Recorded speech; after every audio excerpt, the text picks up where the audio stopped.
que el mediador no está para una sola parte. El mediador no está de parte del cielo nada más, ni el mediador está de parte de la tierra nada más. Por eso él dice que el mediador no lo es de uno solo.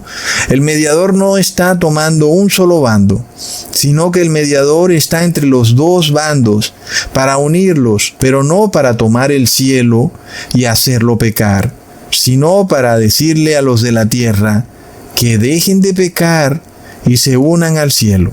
Entonces aquí tenemos a dos bandos, a Dios y a sus ángeles, y el otro bando, a Moisés y el pueblo judío. Aquí de nuevo estamos en este conflicto, ¿verdad? Miguel y sus ángeles versus el demonio y sus ángeles. Cada quien tenía que tomar un bando. En este caso, la ley es entregada a Moisés y al pueblo judío, también por disposición de ángeles. Se esperaba que el pueblo judío acatara la ley, pero no fue así. El pueblo judío desobedeció la ley.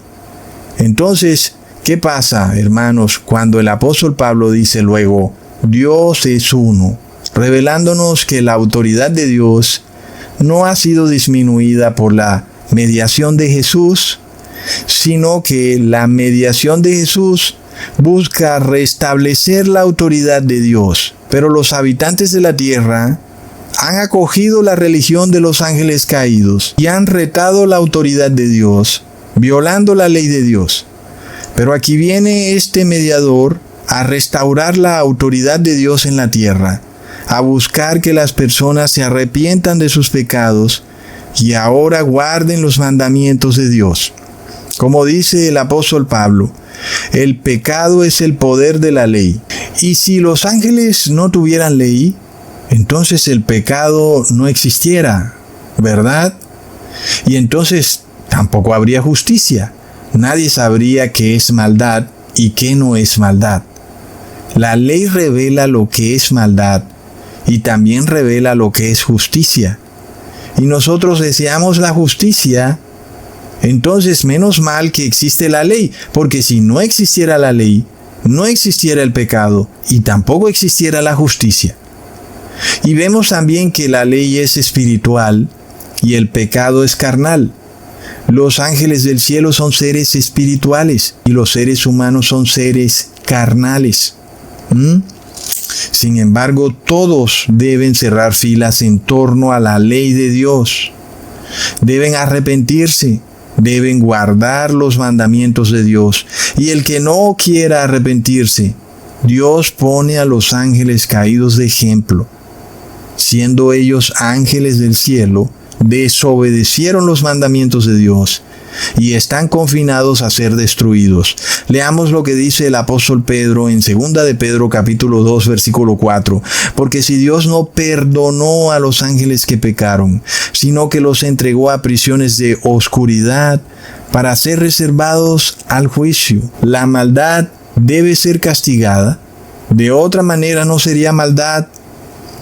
Y si tú piensas que tu maldad no va a ser castigada, Dios te pone de ejemplo a los ángeles caídos, te está mostrando. Y sabemos que Dios no hace acepción de personas.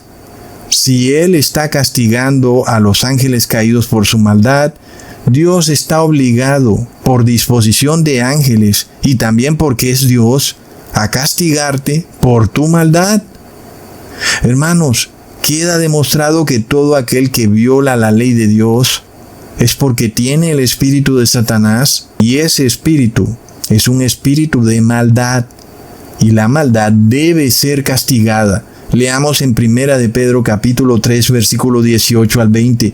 Porque también Cristo padeció una sola vez por los pecados, el justo por los injustos, para llevarnos a Dios, siendo a la verdad muerto en la carne, pero vivificado en espíritu, en el cual también fue y predicó a los espíritus encarcelados, los que en otro tiempo desobedecieron, cuando una vez esperaba la paciencia de Dios en los días de Noé, mientras se preparaba el arca, en la cual pocas personas, es decir, 8, fueron salvadas por agua.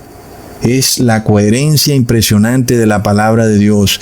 El apóstol Pedro refiriéndose a lo que ocurría en los tiempos antediluvianos, cuando estos ángeles decidieron casarse y darse en casamiento, tomando mujeres todas las que quisieron de las hijas de los hombres.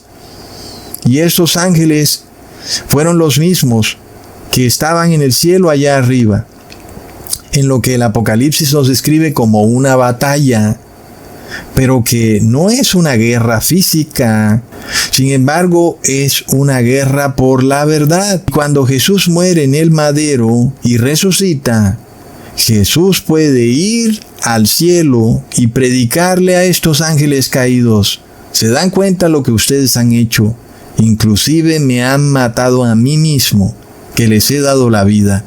Todo por su maldad. Miren todo el desastre que causaron allá en la tierra, inclusive obligándome a tener que dar mi vida para tratar de salvar al mundo. Es así, hermanos, es tremendo todo lo que causa la maldad. Y estos ángeles, encadenados en prisiones de oscuridad, vieron las heridas que Jesús recibió en sus manos y pies y en el costado.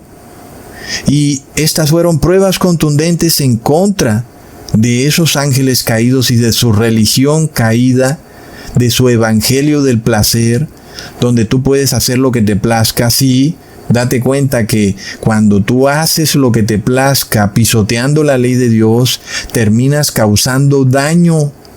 Y por eso Dios en su sabiduría tiene esta ley, porque todo aquel que peca, nos dice la palabra, termina siendo también un homicida, inclusive matando al mismo autor de la vida. Es ahí cuando es expulsado Satanás. Es ahí cuando se cumple Ezequiel capítulo 28 versículo 16, cuando dice: yo te eché del monte de Dios y te arrojé de entre las piedras de fuego, oh querubín protector. Es indudable que aquel que dice yo te eché es Miguel. Y es indudable que Miguel no puede ser otro que el mismo Jesús. Porque en la palabra de Dios, ningún otro ángel pudo derrotar a estas huestes de maldad que buscaban el placer sin la ley de Dios. Leamos en Colosenses capítulo 2, versículo 15. Y despojando los principados y potestades, sacándolos a la vergüenza en público, confiadamente triunfando de ellos en el madero. Es irrefutable entonces, hermanos. Es Jesús quien vence a las huestes de maldad, y Jesús es el mismo Miguel. Y si alguien puede encontrarme un versículo diferente de Apocalipsis 12, versículo 7, que diga que Miguel derrotó al diablo, yo voy a borrar todos mis videos. Sin embargo, aquí tenemos otra prueba, hermanos, de que fue Jesús quien derrotó al diablo. Leamos en Hebreos capítulo 2, versículo 14 al 15. Así que, por cuanto los hijos participaron de carne y sangre, Él también participó de lo mismo, para destruir por medio de la muerte al que tenía el imperio de la muerte, esto es, al diablo, y librar a todos los que por el temor de la muerte estaban durante toda la vida sujetos a servidumbre. Está clarísimo, hermanos, quien destruye al diablo es Jesús, quien lo derrota. Y eso estaba profetizado desde la creación del mundo. Leamos en Génesis capítulo 3, versículo 15. Y pondré enemistad entre ti y la mujer, entre tu simiente y la simiente suya. Esta te herirá en la cabeza, y tú la herirás en el calcañar. Esta es la victoria de Jesús, que le pisa la cabeza a este dragón, a esta serpiente antigua, y también a sus ángeles, y no ocurre a través de la violencia o la fuerza bruta. No es que en efecto Jesús le aplasta la cabeza al demonio, sino que pacíficamente, guardando los mandamientos de Dios, Jesús le pisa la cabeza a la serpiente.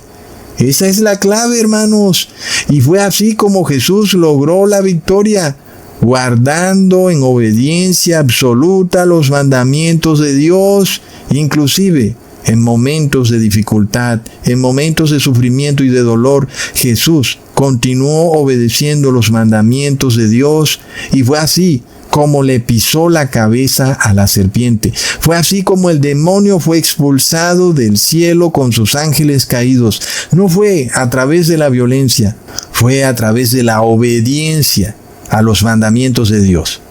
Y si estos pastores quieren que haya una sociedad mejor y una sociedad donde se proteja a la familia, que empiecen primero ellos guardando los mandamientos de Dios. Pero no lo van a hacer, hermanos, porque algunos de ellos son ángeles caídos. ¡Plop! ¡Wow, hermanos! Es de locos. Entonces, ¿qué pasa, hermanos? Cuando la palabra de Dios nos dice que Satanás recibe una herida en su cabeza, la serpiente recibe una herida en la cabeza. Esa herida tiene que ver con la pérdida de autoridad.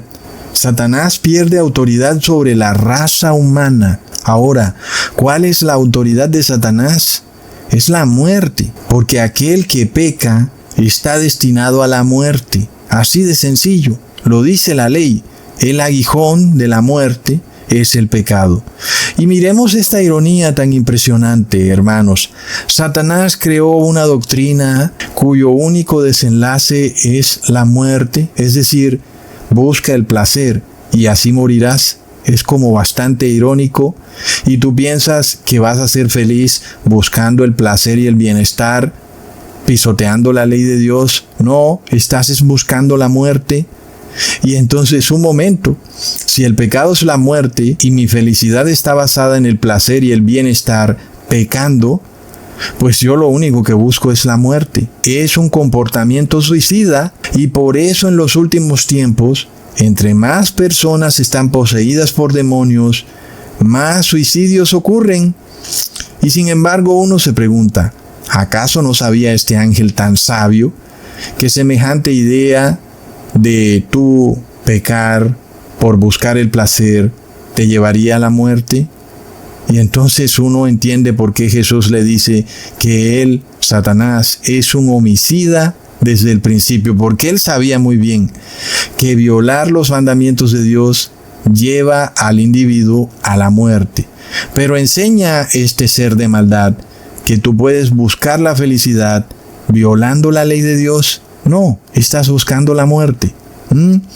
Y luego, si tú has entendido este video, aun y si Dios te lo permitiera, por amor, queda probado que los seres que buscan el placer a través de la maldad, es decir, a través de la violación de la ley de Dios, terminarán siempre autodestruyéndose a sí mismos, porque Dios les ha dado permiso de que hagan lo que sea que quieran hacer. Se nos revela entonces que los ángeles se han ido en contra de su propia dignidad, se han autodestruido, han ido en pos de carne extraña. Es decir, que estos ángeles caídos han mutado su ADN, se han convertido en seres que son carnales, pero que son espirituales. Una tergiversación completa del sentido que Dios les dio cuando fueron creados, que fue crearlos para ser seres espirituales, no ser seres carnales. Y esto también lo podemos ver en el ser humano, porque el ser humano se va autodestruyendo porque el placer cada vez es menor y necesita maximizar el placer, y cuando no consigue el mismo placer, pues hace nuevamente algo para aumentar el placer, de forma de que nunca